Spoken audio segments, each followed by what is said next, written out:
And you're looking live at New York City, where Hillary Clinton is about to address the media. Yep, the media. After her national security meeting today, we will bring it to you as soon as it starts, and we're going to talk about it until we see her. Very visible. She raised a lot of money. She did a lot of private events, and in some ways you could say that may have helped her, but it also, the pressure was mounting for her to do something with the media. Now she's going to do more. She took questions from her reporters on her plane earlier this week. I think she's going to want to do more media now. I think her people want her to do more media because the polls have tightened and they're worried. The problem is, do you remember what happened the last time she tried to do a lot more media? Her poll numbers went down even further. Oh, so that's why they pulled it back. So depending on how she does here and for the next couple of weeks before the debate, I think that you will see her engaging more because she has to find a way to be on the television screens making news. Are you noticing we're zooming in on that guy right over there off to the left? That always means something is about to happen, but I'm not sure. I want to say about the Matt Lauer thing. The reaction is so ridiculous because basically Matt Lauer did her a favor. She can't be treated like a Fabergé egg, in an airtight room, handled with sterilized tongs. Trump is not going to do that. Matt Lauer was giving her a taste of the future, and if they're that frazzled by that, that's a bad sign. That means they're not preparing her. If that was shocking to her, the people that are doing mock debates or whatever, they're not playing rough with her, and they need to. It's a bad sign if that's traumatic. We just got a two-minute warning. We should see the Madam Secretary in a minute now, so go ahead, your thoughts. All right. Well, I'm waiting for the big thrill. Let's see if it happens. But I want to follow up on that. It's really such a good point because you would think that she'd be a little bit better, like battle ready, tested for a question, an interview with Matt Lauer. It's true. Are they not preparing her properly? Is she not listening? Is she not coachable? Because, it's going to be very unpredictable when she's on that debate stage with him and she doesn't want to be caught off guard. So far, that wasn't kind of a good pregame sign. And now here, Dana, I agree with you. She's got to come out. She's got to be communicative. She kind of has to try and take back the news cycle in a positive way and regain some of that kind of mojo, the momentum that she had coming out of the Democratic convention. But, what can she say in order to try and lure people back in and charm them back in? I think there's a lot she can. It was widely perceived, let's put it that way, that Donald Trump won the night. Maybe because she... Probably not, but you can.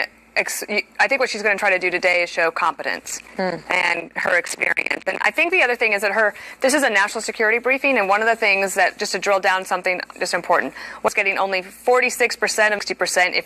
But you can get voters elsewhere. Amongst military. True, yeah, but Romney beat Obama by 40 with the military. So 19%. McCain also had that similar margin. Gary Johnson leads both of them in the military. Successfully tested a ballistic missile, something like 5 times more powerful than the atomic bomb dropped on Hiroshima. Do you think she addresses this and what she would do with North Korea? Yeah, it is a good opportunity to take the world stage and to address these issues, especially those that are areas of concern of great national security risk, to provide kind of her assessment. I don't know if she's going to give some specifics on it, but she should show, listen, I'm the one that you should choose, especially in these turbulent, uncertain times. I can provide the stability based on my experience, based on my time as Secretary of State, and try to highlight some of those things and juxtapose to Mr. Trump to say, look, I've already been here. I'm the one that's been listening to intelligence briefings, gathering information. I've invested this many years working on behalf and trying to understand and comprehend, national security and how to handle it. And this is why I have these people supporting me. Eric, I was interested to hear you say you thought Trump won the other. Yeah, sure, I'll do a podcast. You go through the proper channels, you get approval. And what you find out later is this podcast is now put up online, but it's also put up on Russia. Did they not tell you? They don't tell you. That's and they wrong. book you. Will she push back on that? I think so. Here's the television show. It's not a serious presidential campaign. Thank you all. All right, I was going to say she spoke for 8 minutes. It took 4. Donald Trump and Russia. So make that 5 questions. Almost all of them, 4 of the 5 were on North Korea. We're going to break for commercial very quickly and come back and discuss it more after the break. And if you wonder if all of those things were available, why isn't President Obama doing those now? And secondly, she talked about Russia at the very end when she came back and answered that question about Russia. Yes, of course it was to try to pop Donald Trump in the nose, but it also exposed that her Russian reset was a failure. And there wasn't an opportunity for the press to ask a follow-up on that, but she does go into the weekend now with different sound bites and a different look and feel than 2 days ago. Eric, she said that Trump's comments about Putin were reckless, dangerous, and that he was identifying with a regime that's been aggressive and anti-American. And like I said, he doubled down earlier today saying, hey, we welcome the Russians in the fight against ISIS. But I found it interesting. She had a very, very subdued tone.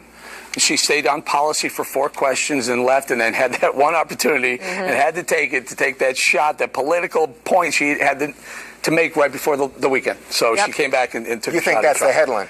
Well, I just found it interesting because up until then it looked pretty good. Like she had a lot of policy ideas out there, and it looked wow, that was pretty cool. And then she came back and to come back to Erica's point, Kimberly, it looked like she was trying. We talked about that. We said that she needed to.